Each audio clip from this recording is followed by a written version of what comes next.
ассалому алайкум бинандаҳои гиромӣ, барномаи иттилоотии ахбору мустақиман аз телевизиони Тоҷикистон манзуратон мегардонем. Дар студия бо шумо Ҳамраз Давлатзода. сафари кори асосгузори сулҳу ваҳдати миллӣ, пешвои миллат, президенти ҷумҳурии Тоҷикистон муҳтарам Эмомалӣ Раҳмон ба ҷумҳурии Беларус анҷом ёфт. Президенти ҷумҳурии Тоҷикистон муҳтарам Эмомалӣ Раҳмон дар шаҳри Минск дар ҷаласаи навбатии шӯрои амнияти дастаҷамъии созмони аҳдномаи амнияти дастаҷамъӣ иштирок намуда, ҳамчунин бо президенти ҷумҳурии Беларус Александр Лукашенко мулоқот доштанд. ва дар ҷараёни ин мулоқот маҷмӯи васеъи масоили дӯстию ҳамкории Тоҷикистону Беларусро мавриди баррасӣ қарор доданд. хотиррасон мешавем ки бо мақсади боз ҳам тақвият бахшидани ҳамкорӣ байни ду давлати боҳамдӯст дар ҳузури сарони давлатҳо 4 санади нави ҳамкорӣ ба имзо расид. гузориши ҳамкорони мо аз хадамоти матбуоти президенти ҷумҳурии Тоҷикистон. 3 ноябри соли 2017 асосгузори сулҳу ваҳдати миллӣ, пешвои миллат, президенти ҷумҳурии Тоҷикистон муҳтарам Эмомалӣ Раҳмон дар шаҳри Мински ҷумҳурии Беларус дар ҷаласаи шӯрои амнияти дастаҷамъии созмони аҳдномаи амнияти дастаҷамъӣ иштирок ва суханронӣ карданд. Президент Республики Таджикистан Рахмон Эмомалӣ Шарипович.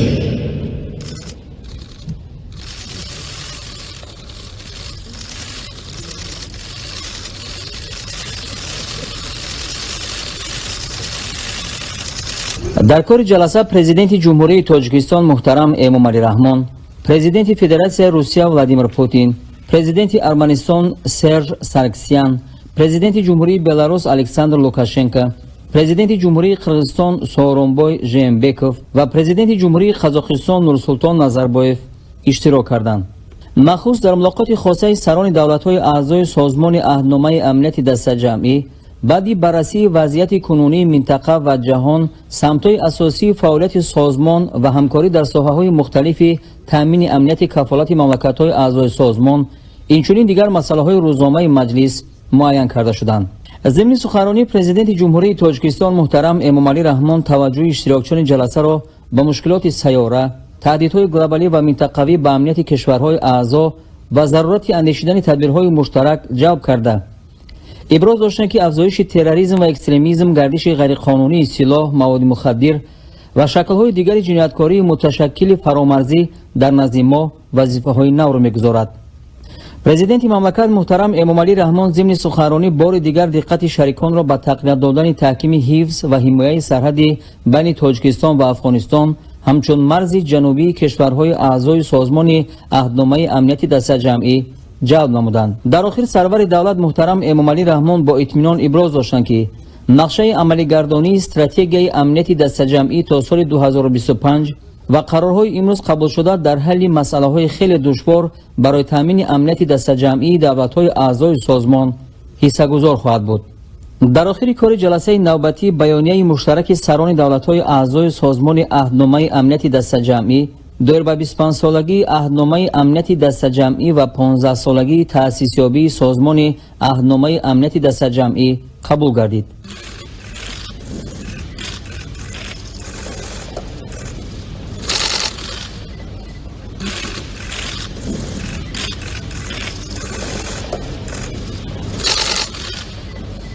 якуми декабри соли 2017 асосгузори сулҳу ваҳдати миллӣ, пешвои миллат, президенти ҷумҳурии Тоҷикистон муҳтарам Эмомалӣ Раҳмон дар шаҳри Мински ҷумҳурии Беларус бо президенти ҷумҳурии Беларус Александр Лукашенко мулоқот намуданд.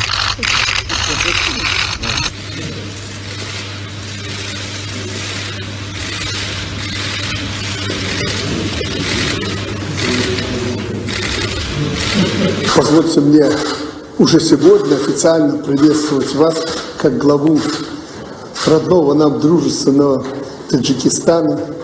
Я не стану говорить о наших личных взаимоотношениях. Мы давние друзья с вами. Я очень люблю Таджикистан, я это не скрываю.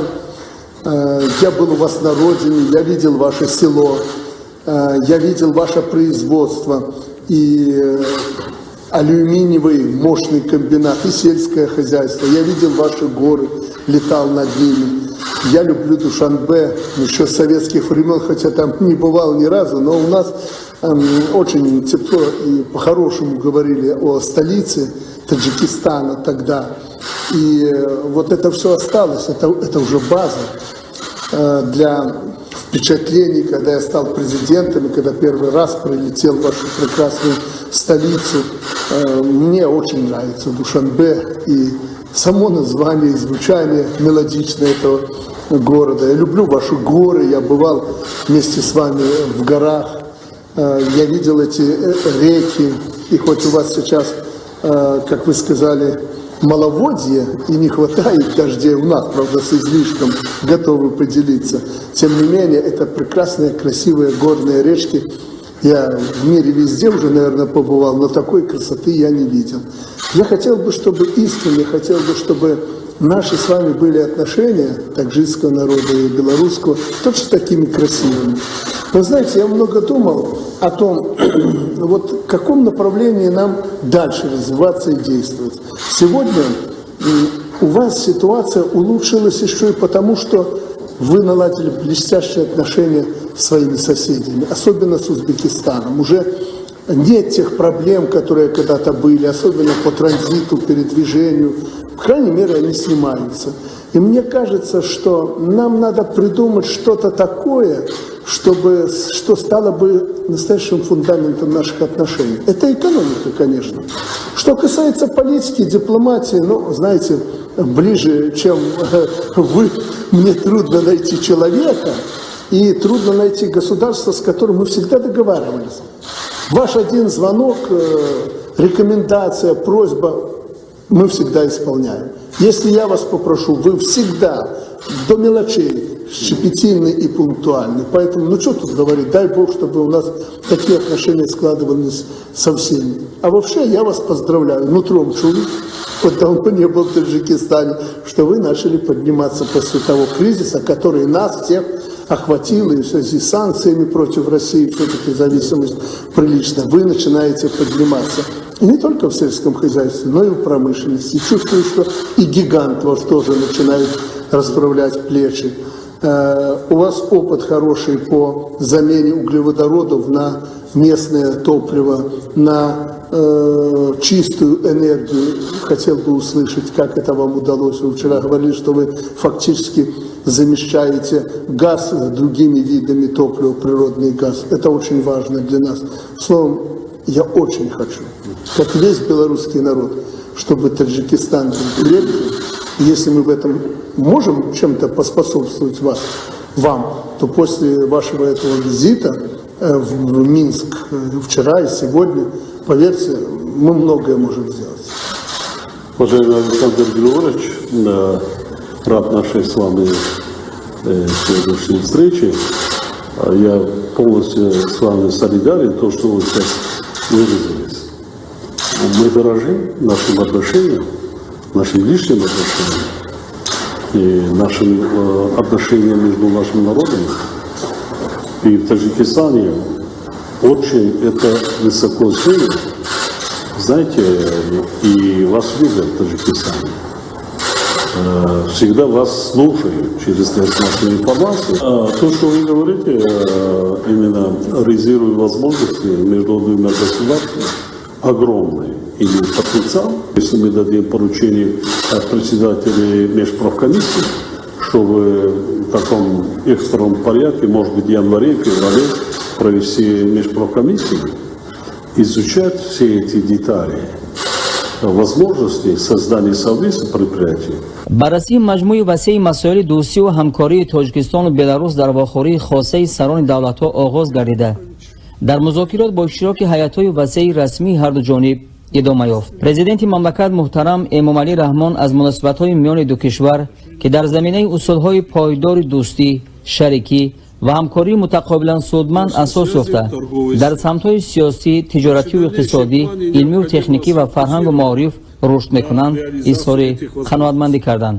таъкид гардид, ки рушди устувору мунтазами ҳамкориҳои Тоҷикистону Беларус ҳам дар ҳошияи дуҷониба ва ҳам бисёрҷониба идома меёбад ва воқеан хусусиятҳои шарикии зичро касб карданд. سران دولت‌ها اوید به مسائل بین‌المللی و منطقوی تبادل افکار نموده ضرورت تحکیم همکاری‌ها را جهت تأمین امنیت و ثبات در منطقه، تقویت منبع‌های سعی و تلاش‌ها در مبارزه با تهدیدهای فرامرزی تروریسم، اکستریمیسم، جنایت‌های متشکلانه و گردش غیرقانونی مواد مخدر تاکید کردند. جانب‌ها نیازمندی به پیشبرد همکاری‌های زیستر را در حاشیه سازمان‌های بین‌المللی که عضو آنها هستند تاکید نمودند. هر دو جانب اهمیت سازمان ملل متحد و ساختارهای آن را به صفت وسیله عمومی در حل مسائل جهانی، تأمین رشد استوار، تحکیم امنیت و ثبات در جهان ارزیابی کردند. ضمن ملاقات جانب‌ها از مضمون و صفت بلند پایه شهرداری و حقوقی مناسبت‌های تاجیکستان و بلاروس اظهار قناعتمندی نموده ضرورت ادامه همکاری‌ها را جهت تکمیل و توسعه منبع‌های آن ضرور شمردند. طرف‌ها اهمیت سندهای ضمن سفر به امضا رسیده را که فراگیر سمت‌های وسیع همکاری‌ها در ساحه اقتصادی، اینچنین رشد رابطه‌ها میان منطقه‌های تاجیکستان و بلاروس میباشند تاکید کردند. راهبران دو دولت با اشاره به فعال گردیدن روابط بین پارلمانتی اهمیت رشد منبع‌های آن را قید نمودند. با در نظر داشت تجربه مثبت رابطه‌های بین منطقوی در سطح ولایت‌ها، شهرها، سران دو دولت ضرورت توسعه همکاری‌ها در سمت‌های مختلف و با مضمون نو غنی گردانیدن تاکید کردند. با مقصد به سطح صفت نو برآوردن همکاری‌های تجارتی و اقتصادی دو جانبه از جمله جهت افزایش حجم گردش مال، راهبران دو دولت ضرورت بلند برداشتن ثمراناکی کار کمیسیون بین‌الحکومتی را اوید به مسائل همکاری تاکید نمودند. ضرورت دریافت راه‌های حل نسبتاً ثمراناک لوجستیکی جهت تطبیق برنامه‌های اقتصادی، مؤسسه‌های مشترک و ایجاد نمودن شرایط مساعد برای همکاری متقابله نهادهای خواجگیداری ابراز گردید.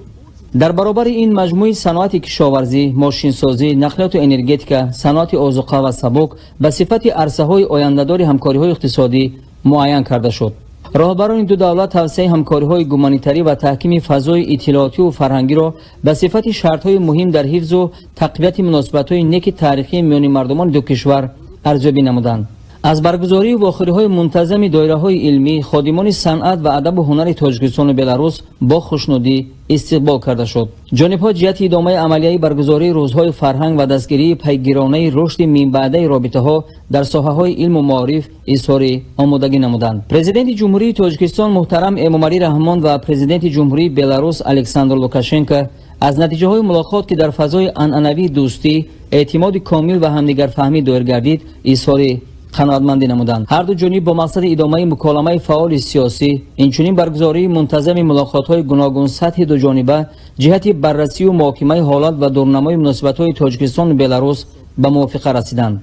پرزیدنت جمهوری تاجیکستان محترم امامعلی رحمان برای مهمان نوازی و پذیرایی گرم و صمیمی منتداری عمیق خود را و پرزیدنت جمهوری بلاروس الکساندر لوکاشنکو به همه مردم بلاروس بیان نموده از پرزیدنت بلاروس جهت انجام دادن سفر رسمی به تاجیکستان دعوت به عمل آوردند.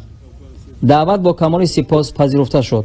مهلت برگزاری سفر رسمی طریق راه‌های دیپلماتی موافقه کرده می شود. از روی نتیجه ملاقات و مذاکرات هیئت‌های رسمی تاجیکستان و بلاروس در حضور سران دولت‌ها محترم امامعلی رحمان و الکساندر لوکاشنکو 4 سند نوی همکاری به امضا رسید. سازشنامه بین وزارت کشاورزی جمهوری تاجیکستان و وزارت کشاورزی و آذوقه‌واری جمهوری بلاروس اوید به همکاری در ساحه کشاورزی. سازشنامه درباره همکاری بین اکادمی علم‌های کشاورزی جمهوری تاجیکستان و اکادمی ملی بلاروس. سازشنامه بین مقامات اجرایی حاکمیت دولتی ولایت ختلان جمهوری تاجیکستان و کمیته اجرایی ولایت گومل جمهوری بلاروس اوید به همکاری‌های تجارتی و اقتصادی، علمی و تکنیکی، فرهنگی و گومانیتری. سازشنامه درباره همکاری بین مقامات اجرایی حاکمیت دولتی ولایت سوخت جمهوری تاجیکستان و کمیته اجرایی ولایت مگیلوی جمهوری بلاروس. نیمه دوم روز 1 دکبر در دوره سفر کاری در جمهوری بلاروس در شهر مینسک اساسگذار صلح و وحدت ملی پیشوای ملت پرزیدنت جمهوری تاجیکستان محترم امامعلی رحمان با سرخانه دولتی تاریخ جنگ بزرگ وطنی تشریف آوردند. سرور دولت محترم امامعلی رحمان در آثارخانه دولتی تاریخ جنگ بزرگ وطنی نمایش اکسپونات‌های تاریخی آن را تماشا کرده در انتهای بازدید در کتاب مهمانان فخری با آرزو و تمنیات نیک بهر شکوفایی هرچه بیشتری جمهوری بلاروس و سعادتمندی مردم این کشور سایه دست گذاشتند. با همین سفر کاری اساسگذاری صلح و وحدت ملی پیشوای ملت پرزیدنت جمهوری تاجیکستان محترم امومالی رحمان در جمهوری بلاروس به انجام رسید. بعد اشتراک در جلسه نوبتی شورای امنیت دسته‌جمعی سازمان عهدنامه امنیت دسته‌جمعی و انجام سفر کاری، سرور دولت محترم امومالی رحمان از شهر مینسک به وطن برگشتند. ادامه برنامه اطلاعاتی اخبار. کارهای ساختمانی در اشونه دوم بینای کاخ فرهنگ ناحیه نورآباد برای 500 جای نشست ادامه دارد. سال جاری با مقصد اجرای کارهای ساختمانی مبلغ ضروری جدا گردیده 17 نفر کارگران از روی نقشه پیش بینی شده در انشاءات مذکور در یک بحث کار کرده ایستادند. گزارش ایدگل محمود از ناحیه نورآباد. ساختمان کاخ فرهنگ در مرکز ناحیه نورآباد اصلا در روند برنامه‌های بنیادکارانه حکومت جمهوری تاجیکستان عملی شده ایستاده است. زیرا با کوچانیدن مرکز مأموری از منطقه زیرآبمانی دهه کمسمال‌آباد به شهرک نوبنیاد دربند، ضرورت ساختمان انشاءات فرهنگی و دیگر زیربناهای علاوه‌ای پیش آمد. این است که سال 2009 با هدایت پرزیدنت جمهوری تاجیکستان ضمن سفر کاری به ناحیه نورآباد برای ساختمان کاخ فرهنگ در شهرک دربند سنگ اساس گذاشته شد تا در این محل نوبنیاد انشاءات زمانوی برای کارمندان ساحه فرهنگ و دیگر زیرساختارهای آن با تمام شرایط ضروری ساخته به استفاده داده شود. از روی لایه ساختمانی بینای کاخ فرهنگ 3 آشانه بوده. آن از تالار اساسی برای 500 جای نشست، حجره‌های علاهیده هنرمندان و کارگردان، آثارخانه، کتابخانه، آشخانه و دیگر زیربناهای علاوه‌ای را در بر می‌گیرد.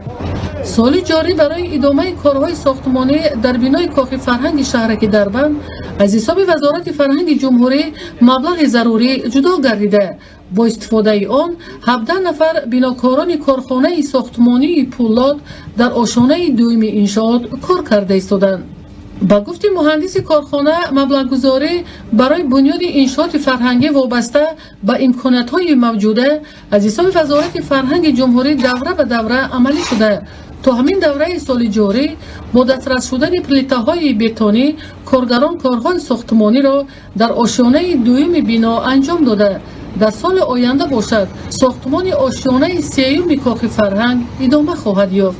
در صورت انجام کارهای ساختمانی و استفاده دهی انشاءات زمانوی در ناحیه نورآباد یک قطار مؤسسه های فرهنگی از قبیل بینای مأموری، کتابخانه مرکزی، کتابخانه بچگانه، آثارخانه، تالار هنرنمایی و دیگر زیربناهای علاوه‌ای از منطقه زیرآب شونده جماعت دهات کمسمال‌آباد به مرکز مأموری شهرک دربند کوچانیده می شود که بدین وسیله شرایط کارمندان مؤسسه های فرهنگی و فعالیت دیگر زیرساختارهای آن باز هم بهتر و خوبتر خواهد شد. ایدگل محمود دادرجان میرزازاده برای برنامه اخبار از ناحیه نورآباد.